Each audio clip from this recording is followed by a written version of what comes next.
Situé à 30 km de Paris, ce village du Val d'Oise abrite un château au style Louis XIII, initialement conçu au XVIIe siècle comme résidence de chasse.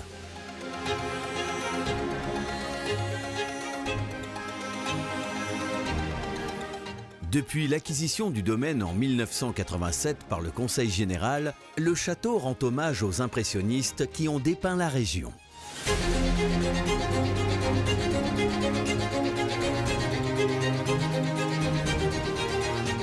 Auvers-sur-Oise, c'est un village qui est connu dans le monde entier. C'est le berceau de l'impressionnisme. À partir du milieu du XIXe siècle, va attirer des artistes, et notamment Charles-François d'Aubigny, qui va d'ailleurs s'installer avec sa famille et qui va ensuite créer ce premier foyer artistique, qui ensuite attirera Cézanne, également Pissarro, bien évidemment, et puis Van Gogh, qui passera 70 jours à Auvers.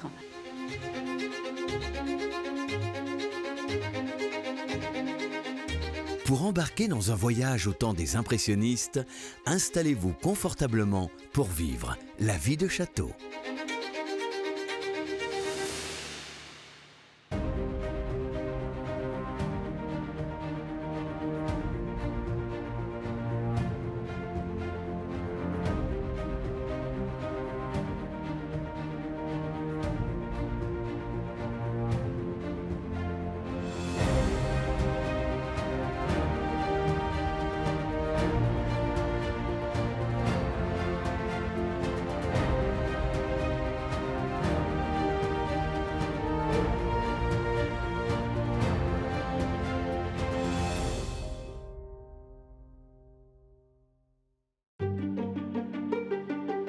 À sa création au XVIIe siècle, le château d'Auvers est bien différent de celui que nous connaissons aujourd'hui.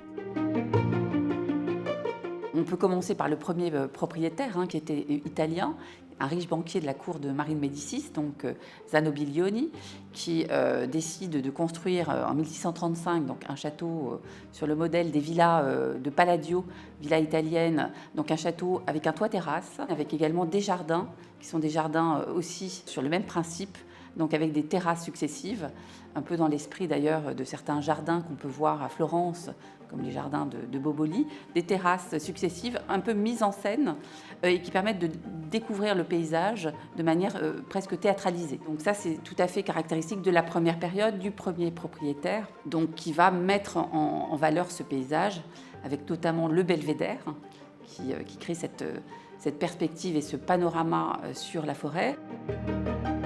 Ce riche propriétaire italien voit les choses en grand et décide de rendre son château encore plus singulier. Pour ce faire, il y installe un nymphée, qui est une petite architecture de jardin que l'on trouve déjà dès l'Antiquité. Chez les Romains, c'est une petite architecture qui est construite sur une fontaine ou sur un bassin et qui est dédiée aux nymphes et qui a pour vocation de mettre en valeur soit une fontaine, soit une source d'eau sacrée. Et il comporte différents décors, notamment des décors de coquillages, donc des strombes roses, des ormeaux, également des éléments de verre, et puis quelques petites pierres de meulière également. Tout ça pour mettre à la fois en valeur cette fontaine, mais aussi, bien sûr, le propriétaire lui-même. Donc c'est un fait important. Il en existe très très peu en France, il en reste très peu, en raison de la fragilité des décors. Donc ce nymphet a pour but à la fois d'avoir une pièce de fraîcheur l'été, mais aussi un endroit où on peut montrer aussi son pouvoir. Donc ce nymphet est situé au cœur même du domaine et du château. Il est situé latéralement près de l'orangerie nord et il est vraiment dans l'axe central de la totalité du domaine. Il est en son centre, il y a un axe méridien qui coupe à la fois la cour d'honneur, également les vestibules du château, et qui se prolonge dans les jardins à la française jusqu'au pied et jusqu'à l'Oise. Si Auvers-sur-Oise est rendu célèbre grâce au passage des peintres impressionnistes, son lien étroit avec le troisième art remonte bien avant le XIXe siècle. En 2017, un trésor caché dans les murs du château est découvert lors de travaux de rénovation du domaine. Au premier étage du château ont été retrouvées assez récemment des fresques murales qui ont été peintes sur un enduit à sec et qui représentent à la fois des scènes de bataille, dans l'esprit des peintres d'histoire qui relataient les batailles de Louis XIV, et également des paysages peints dans l'esprit de Poussin, avec finalement une correspondance et un lien, une résonance avec les jardins à la française et le paysage que l'on peut apercevoir à travers la fenêtre. Donc c'est presque aussi une petite histoire de la peinture de paysage que l'on peut évoquer au château d'Auvers, en partant de ces fresques du XVIIe siècle et en tirant un fil jusqu'à la peinture des peintres impressionnistes. Au XIXe siècle, les peintres sont en quête de nouveaux sujets. Les impressionnistes veulent peindre sur le motif, dans la nature, devant le sujet, ce qui les pousse à quitter Paris. Monet, Van Gogh et bien d'autres se pressent en gare d'Auvers-sur-Oise. Pour rendre hommage à ces artistes ayant sublimé le village, le château d'Auvers est converti en musée dédié à ce mouvement depuis 1987.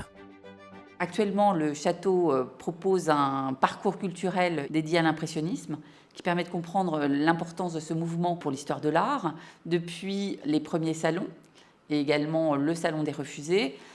Donc la difficulté de ces peintres de montrer cette peinture assez révolutionnaire, et jusqu'aux artistes plus contemporains, ou artistes du XXe siècle. Un parcours qui est assez pédagogique, dynamique, ludique, et qui permet de comprendre l'importance de ce mouvement, avec la présentation de la collection départementale d'œuvres d'art, qui présente à la fois des artistes et des peintres impressionnistes locaux, comme Piette, Hayet, Victor Dupré, et puis également des peintres de renom comme Caillebotte ou Monet. Mais également est proposée une expérience plus réelle, des reconstitutions d'un atelier d'artiste, permettant de comprendre aussi à la fois l'importance du travail sur les pigments, sur la peinture, et puis surtout l'importance de certaines inventions, notamment comme la photographie, comme le tube de peinture, pour pouvoir sortir de cet atelier, permettant ainsi aux artistes et aux peintres d'aller sur le terrain, d'aller peindre sur le motif, la diversité des paysages,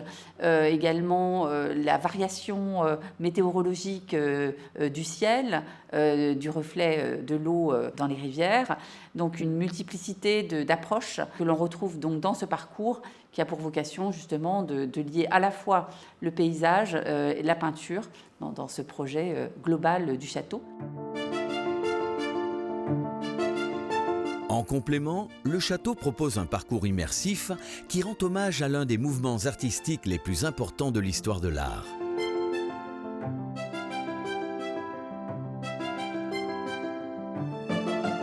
Grâce à ces différentes technologies de lumière et de son, l'édifice historique est ainsi transformé en véritable lieu d'expérience grâce à 600 mètres carrés d'installation.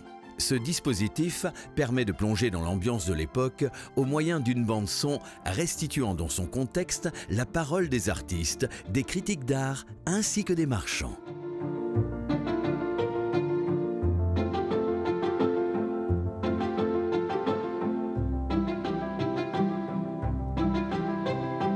L'un des artistes les plus emblématiques d'Auvers-sur-Oise n'est pas français, mais néerlandais. En effet, Vincent van Gogh a lui aussi été séduit par les paysages du département.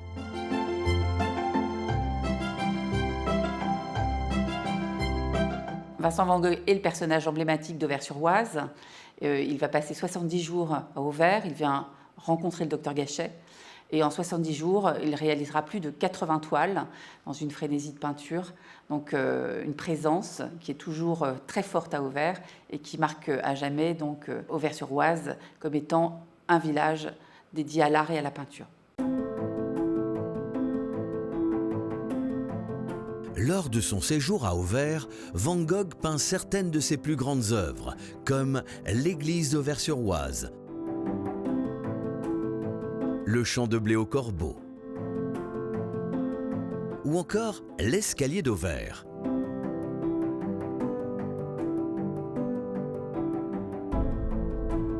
Le 27 juillet 1890, après avoir peint son ultime toile « Racines d'arbre », Vincent van Gogh, alors âgé de 37 ans, se donne la mort. Vincent et son frère Théo reposent au cimetière d'Auvers, transformant la ville en un véritable lieu de pèlerinage pour les passionnés d'art.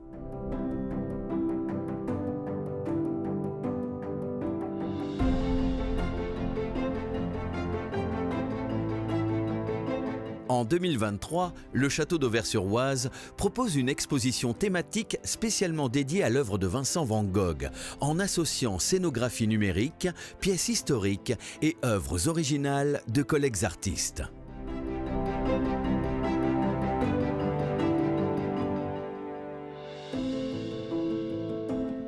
L'expérience impressionniste se prolonge également dans les extérieurs du château avec différentes propositions, une programmation culturelle variée, du cinéma en plein air, également des visites guidées historiques qui permettent d'appréhender la totalité du domaine, des ateliers à destination des enfants, et puis une programmation également d'exposition en lien avec l'histoire du lieu, en lien avec l'impressionnisme et l'histoire de ce mouvement, et puis un focus important sur la présence de Van Gogh à Auvers, ces 70 jours qui vont finalement faire de ce village un lieu qui est connu dans le monde entier, puisque les paysages d'Auvers sont connus par l'intermédiaire des peintures de Vincent.